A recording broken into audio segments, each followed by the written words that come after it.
코인 왕자입니다. 야, 비트코인이 엄청나게 빠졌어요. 이더리움도 엄청나게 빠졌어요. 코인 시장 전체가 다 엄청나게 빠졌습니다. 아니, 밀 거면 위에서 시원하게 밀어버리지 왜 밑으로 갈수록 더 세지냐. 자, 요 부분에 대해서 오늘 좀 살펴볼게요. 어제 보니까 장중에 폭락이 나와가지고 15.4% 종가 마감을 했고, 이더리움도 15.8%. 그동안에 이더리움 폭이 사실상 비트코인에 비하면 한 15% 정도 더 컸어요. 그쵸? 근데 어제는 거의 비슷하게 밀려버렸고, 자, 그러면은 지금 현재 비트코인 시장을 어떻게 봐야 되냐. 지금 이제 3000선이, 저도 3200을 최저값으로 봤는데 조금 더 밀려버렸습니다. 한 200만원 정도가. 자, 근데 지금 현재 포지션에서 과연 이제 하락이 끊길 거냐, 아니면은 더 지속이 될 거냐 부분을 우리 다른 데 잠깐 넘어갔다 올게요. 체크를 좀 하기 위해서. 자, 요거는 미국 달러 지수예요. 지금 뭐가 대란이에요? 달러 강세와 국채 상승이 지금 굉장히 그 관심에 쏠려 있는 부분이에요. 자, 그런데 제가 어제도 이제 얘기를 했지만 요즘 달러 흐름을 보게 되면은 앞전에 현재하고 보면은 거의 동등한 포지션에 와 있습니다. 그쵸? 오늘이 어떻게 보면은 오늘 고점이 이때 1번대 상승했을 때보다 요 2번대 올라간 오늘 자리가 조금 더 가긴 했어요. 저 1번대보다는 0. 몇 포인트 조금 더 올라갔거든요. 자, 근데 그건 중요하지 않을 것 같아요. 오늘 어떻게 시작했냐가 중요한데, 결국에는 저는 이제 그렇게 보고 있어요. 아, 비트코인은 정말 밀렸어. 그래, 진짜 많이 빠졌다. 근데 지금 달러가 지금 기준을 놓고 있는 거는 뭐냐면은 반대로 하락 신호도 크게 주고 있다. 오늘도 갭상승 나왔어요. 자, 이게 뭐를 의미하냐면, 이게 자꾸 갭 점프해서 자꾸 올라가 버리면은 떨어질 때 이렇게 빠져버려요. 그죠? 그러면은 요거를 지금 계산하고 내고 코인을 봐야 되냐, 아니면 얘를 좀 바라보고 있어야 되냐 본다면, 지금은 코인을 바라보기보다는 달러가 정고점을 뚫고 넘어가는지를 봐야 되겠죠. 그러면 단기로 보게 된다면 요 구간이 돼요. 여기.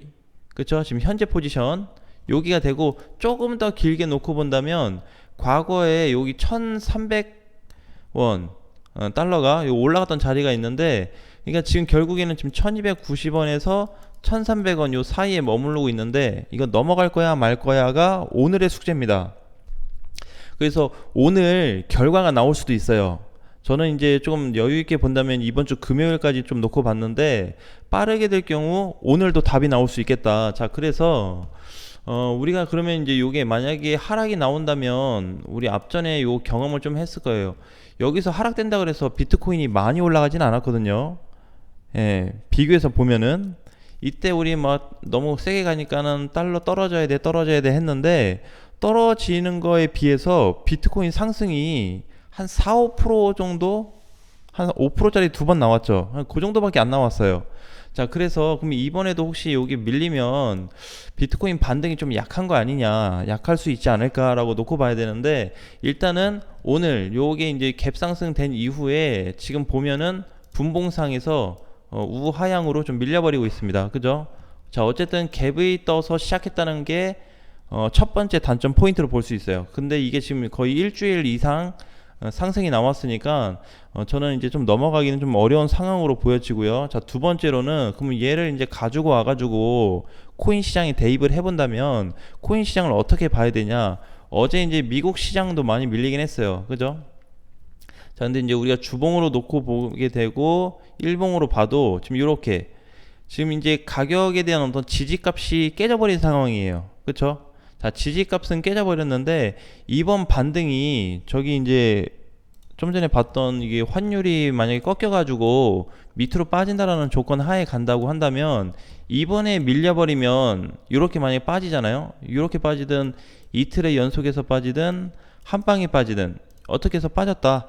자, 그러면은 이제 달러는 강세장으로 돌아가기 좀 어렵습니다. 만약에 이번에 뭐 금리 인상 때문에 다시 달러가 잠깐 올라갈 수는 있다고 해도 이게 지속이 될 거냐를 봐야 되거든요. 지속이 될 거냐 아니면 지속이 안 될 거냐로 봐야 되는데, 사실 이제 오후까지, 정확히 보려면 오후까지는 봐야 돼요. 근데 만약에 얘가 떨어진다는 과정하에 코인을 갖다 놓고 본다면, 여기 지지선으로 밀렸던 여기 요 한 3,200짜리 있죠. 자, 요 자리가 회복될 가능성이 있어요. 달러가 떨어진다면. 달러가 떨어져야 비트코인이 저기 회복돼서 다시 하단부 위로 올라탈 수 있는 좀 계기가 될 수 있다라는 거. 지금은 이제 장중의 움직임이고 오늘 종가가 사실상 밀려서 깨지기는 했는데 오늘 반등이 많이 나온다면 3,200 근처까지 나올 수 있어요. 근데 이제 요게 오늘 내일 연달아서 회복시켜 줄 거냐를 좀 봐야 되는데 오늘은 일단은 큰 반등이 나올지 모르겠지만 일단 반등 가능성이 지금 높게는 잡혀 있습니다. 아무래도 이제 좀 단기적으로 하락이 좀 깊게 되다 보니까 요거에 따른 기술적인 반등이 좀 나올 수도 있는데 가장 중요한 거는 달러 붕괴가 나와야 된다는 거. 자, 그러면은 우리 좀 전에는 이제 달러가 넘어가지 못할 경우, 얘가 하락할 경우를 좀 얘기를 했어요. 자, 하락할 경우. 근데 이제 넘어간다고 한다면은 넘어가도 사실 문제가 되는 게 많이 못 가거든요, 이게. 그죠? 넘어가게 된다고 해도 일봉에서 이게 길게 보게 되면은 쭉 당겨 보면은 굉장히 이제 긴 시간 동안에 요게 여기를 지금 이제 1차적인 게 1250원. 여기를 지금 뚫어놨어요, 환율이. 근데 이제 지금 1300원 시도를 하고 있는데 1300원을 만약 못 넘어가게 되면 급격하게 밀려버릴 수 있습니다. 전에도 여기 앞전에도 보면은 1300원 터치 후에 급락이 나와버렸거든요. 거의 1년 동안 떨어졌어요. 그쵸? 하락이 굉장히 깊게 떨어졌어요. 자, 그런데 이제 요번에 또 반등이 좀 크게 나왔는데 너무 수직 상승이 되어버렸고 조정이 너무 없이 가버렸다. 그래서 경제적인 어떤 인플레이션 물가 대비해서 금리 인상 대비해서 너무 치고 가기 때문에 제가 어제도 얘기했지만 좀 과열권에 있다. 원래 100으로 치수 놓고 보자면 지금 100이 넘어버린 상황인데 계속해서 힘을 더 주고 있는 상태다라고 좀 얘기를 했어요. 자, 그래서 혹시라도 1300원이 혹시라도 넘어간다 그래도 위에 대한 매물 물량이 많습니다. 아마 던져지는 물량이 굉장히 많을 거예요. 자, 그래서 1300원이 살짝 넘어가서 한다 그래도 뭐 코인 시장이 그거에 좀 준해 가지고 추가적으로 밀리기는 하겠지만 일단 두 가지 방향. 일단은 1차적으로 봤을 때 이번에 하락이 나오면 다시 상승하기 어려운 대폭 하락이 나올 거고, 만약에 여기를 뚫고 1300원을 넘어간다면 한 1350에서 좀 길게는 1400선까지 올라갈 가능성도 있는데, 지금 기사에서 나온 그 데이터를 놓고 보면은 1300원 플러스 마이너스로 해가지고 움직여질 수도 있다라는 얘기가 나와요. 그러니까 1300원을 너무 크게 뚫고 올라가는 게 아니고 플러스 마이너스 1300, 1200 후반에서 1300 한 뭐 100원, 1, 200원 정도, 1, 20원 정도, 그 정도까지는 좀 나올 수 있겠다라고 얘기를 하니까 지금 이제 시장에서 잡혀 있는 전체적인 어떤 그 분석 하신 분들도 너무 높게 보고 있진 않아요. 자, 그렇다는 얘기는 지금이 너무나도 과열된 그런 부분이다라는 거는 우리가 조금 이해할 수 있을 것 같습니다. 자, 어쨌든 지금 비트코인이나 아니면 모든 코인들이 너무나도 하락이 보였는데 저는 이제 개인적으로 이렇게 생각을 했어요. 이게 비트코인만, 자, 비트코인 시장만 가지고 봤을 때 비트코인 시장이 계속 좋지 않을 거다. 이게 아니고 지금 모든 게 다 반영이 됐다라고 봐야 되거든요. 미국 시장에 대한 부분, 금리에 대한 부분, 현재 뭐 물가에 대한 부분이 코인 시장에도 똑같이 다 적용이 돼 버렸다. 그래서 하락이 됐다라고 좀 보는 게 맞을 것 같아요. 그러니까 앞으로 코인이 뭐 어쨌든 뭐 시즌이 끝나서 못 간다 이런 개념보다는 전체적으로 똑같은 흐름으로 지금 연결이 돼 있다 이렇게 좀 봐야 되고, 일단은 좀 단기성으로 봤을 때는 약간의 반등이 좀 나올 수는 있겠지만 길게 한 중기적인 관점으로 놓고 본다면 지금이 거의 뭐 절대적으로 중요한 자리가 돼버렸습니다. 비트코인과 이더리움 두 개다. 자, 여기 이제 두 군데인데 비트코인하고 일단 이더리움 기준에서 보면은 현재 이제 비트 상황을 보면 비트코인은 최저치예요. 최저치. 더 이상 여기가 이제 예를 들어서 한 2,900만 원, 2,720 정도 되네요. 2,720만 원인데 여기 지금 최저치인데 여기 붕괴돼 버리면은 살아남기가 좀 어렵습니다. 이번에 추세 깨지고 나서도 계속 내려왔고, 그렇죠? 그 다음에 최저치인 저 값이 이제 200만 원 정도 더 빠져야 되는데 과연 저기를 이탈시킬 거냐가 굉장히 조금 중요시 봐야 되는 시점일 것 같아요. 그래서 요게 지금 중기적 관점으로 봤을 때예요. 지금 당장 이번 주가 아니고 이번 달이 아니고 오늘 내일이 아니고 중기적으로 못해도 한 2, 3개월 정도 이상의 어, 흐름을 봤을 때 요렇게 좀 된다는 거죠. 그래서 지금 요 자리가 혹시라도 이탈돼서 내려간다 그러면은 많이 어려울 수 있습니다. 그래서 만약에 빠지게 된다면은 저도 어제 다시 한번 체크를 해봤어요. 만약에 그럼 지금 어쨌든 3200이 내가 바란 3200도 깨졌고 그럼 2720인데 요게 만약에 깨지게 될 경우 추가된다고 하니까 저는 한 1500만 원까지도 그럼 예상이 되더라고요. 2720이 깨진다면. 자, 그런데 요거는 일단은 환율 강세가 1300원을 넘어갔을 때 계속 지속됐을 때 1350원만 1400원 갔을 때 현상인 거고, 요렇지 않을 경우 반대로 봤을 때는 다시 한 3800에서 3900만원 선으로 급반등이 될 가능성도 굉장히 높다고 좀 보여져요.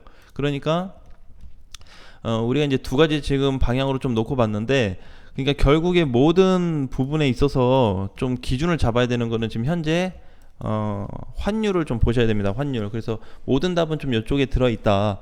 지금 이렇게 하다 보니까 각종 이제 그 하락에 대한 기준들이 너무 커져 버렸어요. 기존에는 요 정도면 되겠지, 요 정도면 되겠지 했는데 그게 더 격차가 심해져 버렸죠. 자, 근데 중요한 게 또 하나가 있습니다. 제가 저번에 좀 됐어요. 요건 시간이 좀 됐는데 제가 전에 이제 보면서 월봉상에서 이렇게 봤을 때 나스닥도 10,000포인트까지는 와야 된다라는 얘기를 드렸어요. 그러면 결국에는 비트코인 시장이 조금은 더 눌릴 수 있다라는 얘기를 했어요. 그쵸? 자, 그런데 지금 이제 나스닥은 거의 다 내려왔습니다. 800포인트 남았어요. 어제도 4%가 빠져버렸죠. 나스닥이 4.7% 빠졌어요. 굉장히 많이 빠졌습니다. 그래서 이제 월봉으로 봤을 때, 큰 틀에서 봤을 때 요 정도의 조정이 필요하다. 무조건 여기 와서 반등을 줄 거라기보다는 요 정도 와야지 증시가 하락이 좀 주춤해질 거다라는 얘기예요. 자, 그 다음에 다우 같은 경우도 지금 35,500포인트입니다. 전에 제가 얘기했던 값이 30,000포인트예요. 얘도 이제 500포인트 남았습니다. 거진 다 빠졌어요. 그죠? 미국 증시 하락에 대한 영향을 줄 수 있을 만한 어떤 악재들이 터졌는데, 그 작년 말부터 터졌던 게 지금 현재까지 터지면서 굉장히 큰 하락세를 좀 보여줬다라는 게 일단 팩트로 좀 볼 수 있을 것 같습니다. 그래서 미국 시장에 대한 하락은 전체적으로 많이 되어 가지고 거의 지지선 라인에 위치해 있고, 달러 같은 경우도 봤을 때 지금 일봉상 고점에 위치하고 있다 보니까 여기서 이렇게 쌍봉을 만들고 이탈이 되었을 경우에는 추가적인 하락이 깊게 올 수 있어요. 그럼 깊게 온 이후에 반등이 어려울 수 있습니다. 보통 이제 이렇게 윗 라인에서 이렇게 길게 만들어 버리게 된다면, 두 군데나 이렇게 만들어 버리면 흐름이 많이 끊겨 버려요. 그리고 상승 흐름이 끊겨 버리는 거에다가 이렇게 탄력을 받고 지금 올라간 자리가 최근 들어서 어떻게 돼요? 너무 수직 상승이 돼 버렸습니다. 끝에 와서 이번에 앞전에도 거의 1290원 넘어갔다가 온 적하고 오늘도 마찬가지고, 최근 들어서 굉장히 가파라졌어요. 자, 가파라진 후에는 이렇게 급락이 나올 수가 있기 때문에 일단 요거의 확률적인 부분으로 좀 접근을 하는 게 맞을 것 같아요. 대신에 이제 오늘 오후가 좀 중요한데, 오후까지 이런 흐름으로 이어진다고 한다면 거의 음봉으로 깨질 가능성이 상당수 높습니다. 근데 이제 요거를 이제 보니까 분봉상에서도 이제 계속 봐야 되는데, 못해도 지금 1288원 자리가 깨져야 되겠죠. 일단은 1차적인 게. 그래야 조금 이제 코인 시장도 좀 안정기를 찾아갈 수 있는 그 시기가 좀 올 거다라고 보시면 될 것 같습니다. 아무튼 밤 사이에 너무나도 이제 큰 이슈가 좀 발생되다 보니까 뭐 이번에 또 자이언트 스텝도 뭐 진행될 수 있다고 여러 가지 얘기들이 나오면서 공포에 대한 매물이 나왔다라고 보시면 돼요. 공포 매물이. 근데 이 매물은 누가 던진지 알 수가 없어요. 그리고 반면에 누가 던졌으면 누가 받았을 텐데 누가 받은지도 알 수 없죠. 어제 이제 그 가격대를 제가 호가창을 보고 있었는데, 비트코인 그 값에 거의 한 70억 정도가 쌓여 있었는데 요것도 금방 먹혀버렸습니다. 물량이. 그럼 70억을 한 공간에서 먹혔기 때문에 개인이 샀다고는 생각이 안 들어요. 항공관에서 지금도 보면은 이렇게 요 호가창이 지금 18억이 걸려 있죠. 이런 식으로 해가지고 거의 70억이 걸려 있었는데 한순간에 누가 팔고 한순간에 누가 받았습니다. 물론 개인은 아니랄 거로 좀 보지만, 자 어쨌든 이렇게 지금 큰 물량들이 뭔가 지금 보면은 호가창 자세히 보시면은 여기서 뭐 400만 원, 500만 원, 뭐 4천만 원 이런 게 아니고 굉장히 큰 수량이 왔다 갔다 하는 걸 볼 수가 있을 거예요. 그것도 어디에만? 매수 공간에만. 매도 공간에 왕창 내놓은 물량이 없습니다. 왜? 밑으로 자꾸 빠지니까. 그러니까 밑에서 받고 있는, 누군가 던지면 대량으로 사고 있는 그런 어떤 호가의 모습도 맛이 좀 많이 볼 수 있을 것 같아요. 자, 그래서 어찌됐든 지금 현재로서는 모든 기준점이 다 이탈되었는데 마지막 남은 기준점 2,720만 원에 대한 최저치, 요 값은 좀 기준으로 삼고 접근을 하셔야 된다라는 말씀을 드리겠습니다. 아무튼 힘든 장이 계속 되고 있는데 힘내시고 다음 시간에 조금 더 시장이 좋아졌으면 좋겠고 좋은 내용으로 가져오도록 하겠습니다. 다음 시간에 뵙겠습니다.